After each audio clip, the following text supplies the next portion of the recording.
hello सबैजनालाई आज चाहिँ म तपाईँहरूको बिचमा चाहिँ सोलो ट्राभल गरेर देखाउँछु केही ठाउँहरू घुम्छु के अरे हैन कस्तो लाग्छ के लाग्छ कमेन्ट गर्नु होला है त घामको कारणले टिलिक्कै टल्किरहेको छु म पनि हैन पछाडि हेरौँ न सिन यहाँ छट्ट बाटो हैन फुलै फुल यस्तो दामी छ नि हैन यही बाटो हिँड्दै म तपाईलाई देखाउँछु त सिनहरू कस्तो देखिन्छ भनेर है त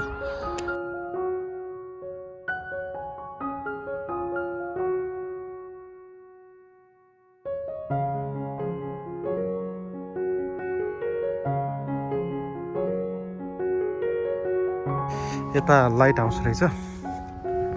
त्यहाँ चाहिँ म तपाईहरुलाई देखाउँछु त लाइट हाउसमा है यो बाटो हुँदै जान्छु म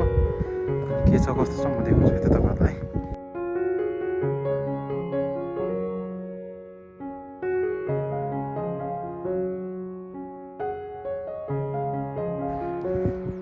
अघि म चाहिँ यहाँ थिएँ हैन अघि म यहाँ थिएँ यहाँबाट अहिले टुप्पोमा आएँ हैन टुप्पोबाट चाहिँ खासै त्यस्तो उता चाहिँ केही नरहेछ के हैन त्यस्तो समय रहेछ यहाँसम्म ठिक रहेछ राम्रो लाग्यो मलाई चाहिँ हैन यहाँसम्म भन्दा नि समग्रमा राम्रो लाग्यो मलाई चाहिँ ठाउँ चाहिँ